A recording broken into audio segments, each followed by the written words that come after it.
வணக்கம், welcome to Princy's Authentic Kitchen. இன்னைக்கு என் friends உங்களுக்காக வெங்காய குழம்போட வந்திருக்கிறேன். இந்த வெங்காய குழம்பு எப்படி செய்யறேன்னு சொல்லி உங்களுக்கு ஸ்டெப் பை ஸ்டெப் காட்டித்தரேன்.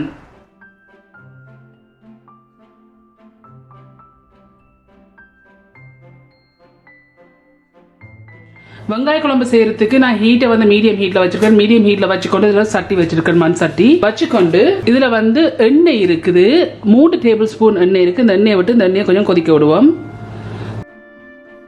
இந்த எண்ணெய் கொதிச்சா பிறகு கடுகு இருக்குது, 1 டீஸ்பூன் கடுகு இருக்கு. இந்த கடுகு போட்டு கடுகு வடிக்கணும். இந்த கடுகு இப்படி வடிச்சு கொண்டு வரைக்க இதுல பெருஞ்சீரகம் இருக்குது, 1 டீஸ்பூன் பெருஞ்சீரகம். இப்போ இதையும் இதுல போடுங்க. இதுல வெந்தயம் இருக்குது, 1 டீஸ்பூன் வெந்தயம். இதையும் இதுல போடுங்க.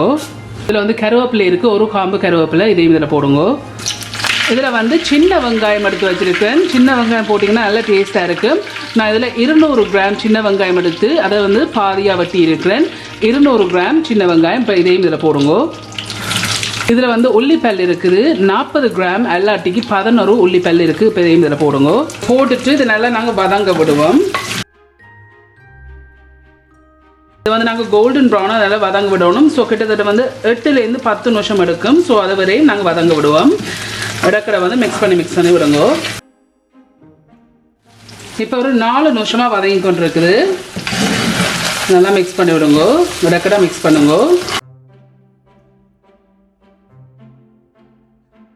ஸோ அதை மிக்ஸ் பண்ணி போட்டு நான் ஒரு 5 இல்லை ஒரு 6 நிமிஷம் இன்னும் வதங்க விட போகிறேன். ஸோ இன்னொரு 6 நிமிஷம் ஆகிருக்கு. இப்போ டோட்டலியாக நான் 10 நிமிஷம் நான் வதங்க விட்டுனா, இந்த 10 நிமிஷத்துக்கு பிறகு இதில் பெரிய ஒரு தக்காளி பழம் எடுத்து இப்படி வட்டி வச்சிருக்கிறேன்.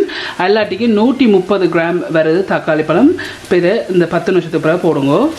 ஜஃப்னா கறி பவுடர் இருக்குது, 2 டேபிள் ஸ்பூன். எல்லாட்டிக்கும் உங்களோட உரைப்புக்கு ஏற்ற மாதிரி நீங்கள் போடுங்க. உங்களோட டேஸ்ட்டுக்கு ஏற்ற மாதிரி உப்பு சேருங்க. பட் நான் இப்போதைக்கு 1 டீஸ்பூன் உப்பு சேர்க்குறேன். இதில் தண்ணி இருக்குது, 1.5 கப் தண்ணி. எல்லாட்டிக்கும் 375 மில்லி தண்ணி இருக்கு. இப்போ தண்ணியை இதில் விடுங்க. இதில் பழப்புளி இருக்குது. ஸோ நான் என்ன செய்தேன்னு சொன்னால் 8 கிராம் பழப்புளி எடுத்து அதுக்கு 3 டேபிள் ஸ்பூன் தண்ணி விட்டு நான் இதை பிசைஞ்சு வச்சிருக்கேன். இப்போ இதில் விடுங்க. ஸோ தக்காளி பழத்துலேயும் புளித்தன்மை இருக்கிற தான் நான் கூட புளி விடையில பழப்புளி. இப்போ இதை நல்லா மிக்ஸ் பண்ணி விடுங்க. ஸோ இப்போ நான் மூடி போட்டு ஒரு 5 நிமிஷம் கொதிக்க விட போகிறேன். ஸோ இப்போ ஒரு 5 நிமிஷமாக இதுலேருந்து கொதிச்சு கொண்டு இருக்குது. ஸோ அந்த 5 நிமிஷத்துக்கு பிறகு இதில் முதலாம் பால் இருக்குது, திக்கா புளிஞ்சு வச்சிருக்க பால் இருக்குது, 2 டேபிள் ஸ்பூன் முதலாம் பால் இருக்குது. இப்போ இதில் விடுங்க. ஸோ இந்த பால் விட்டு இதுக்குள்ள நான் 1/2 டேபிள் ஸ்பூன் தண்ணி போட்டு இதை வாஷ் பண்ணியிருக்கிறேன். நல்லா மிக்ஸ் பண்ணி விடுங்க. நீங்கள் உப்பு செக் பண்ணி பாருங்க.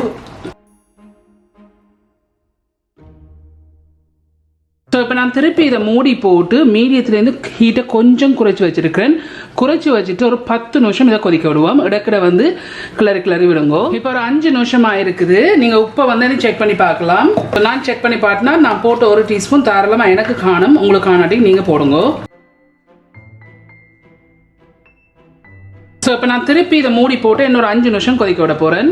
ஸோ இப்போ இன்னொரு 5 நிமிஷம். ஸோ டோட்டலியாக நான் 10 நிமிஷம் நான் கொதிக்க விட்டுனான். இப்போ நான் அடுப்பை ஆஃப் பண்ணிட்டேன். வெங்காய குழம்பு செய்து முடிஞ்சது. நான் ஏற்கனவே ஒரு ரெசிபி போட்டிருந்தேன். நான் வெங்காய வெந்தய குழம்பு வெங்காயத்தை பொரிச்சு செய்து போட்டிருந்தேன். நான் இது வெங்காயத்தை டீப் ஃப்ரை பண்ணாமல் வதக்கி செய்கிற குழம்பு இது செய்து முடிஞ்சது.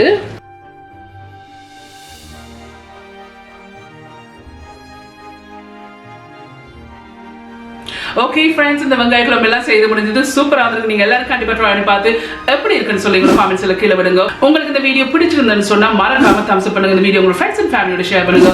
உங்களுக்கு இந்த சேனல் இன்ட்ரெஸ்டிங்கா பிடிச்சிருந்ததுன்னு சொன்னா சப்ஸ்கிரைப் பட்டன் அமைத்தி அதுக்கு பக்கத்துல பெல் ஐகான் அமைத்தினா தான் நான் அப்லோட் பண்ற வீடியோஸ் எல்லாம் உங்களுக்கு நோட்டிபிகேஷன்ஸ் வரும்.